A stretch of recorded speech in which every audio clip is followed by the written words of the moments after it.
The village square was alive with the sounds of market day, but for young Kofi, the noise was a dull hum against the sharp sting of discouraging words. 4 weeks, he had been working on a statue, carving a piece of solid mahogany for the upcoming festival.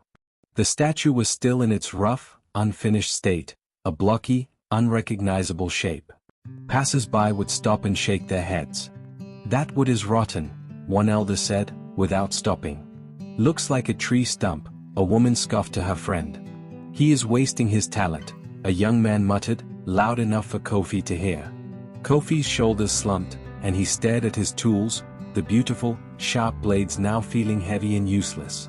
He looked at the rough wood and suddenly, he too could only see a useless stump. He was ready to stop, to leave the piece unfinished.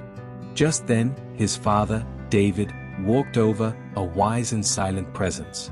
He picked up a piece of discarded wood and began to whittle it with his own small knife, making smooth, rhythmic cuts. "My son," he said, his voice a low, steady rumble, "you have forgotten something important about the path of a craftsman." Kofi said nothing, his eyes fixed on the ground. "You see, the work is not yet finished," David continued, whittling away. "The people who stand and judge you now are like children who see the caterpillar and do not believe it will ever become a butterfly. They only see what is, not what can be. Their words are like the wood shavings that fall to the ground, they are a part of the process, but they are not the work itself." He stopped whittling and held up the small piece of wood. "The great vision, the bigger picture, is hidden inside the wood. Only you can see it. It is your gift, and it is your burden. You are not carving for their approval now.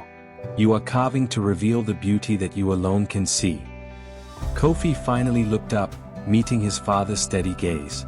"You must build a thick skin," David said, his voice firm but kind. "Let their words roll off you like water off the back of a duck. The only person you need to listen to is the voice inside you that knows the final, beautiful form of your work. That voice is your guide. The voices of others are just noise." Kofi looked from his father to the rough wood, and something shifted in his mind. The discouraging words no longer felt like a judgment of his work, but simply a sign that the work was not yet complete. The rough outer layer of the wood was there to protect the beauty within. With newfound resolve, he picked up his favorite tool. He would not stop.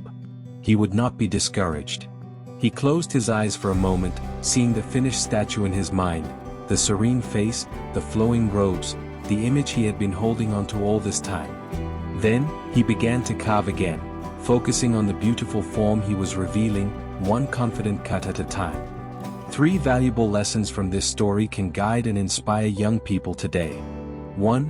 Ignore the critics, trust the process. Kofi's statue looked like a tree stump to others because they couldn't see his vision. In the same way, when you're working on a project, starting a business, or building a career, you'll often face criticism from people who can't see the finished product.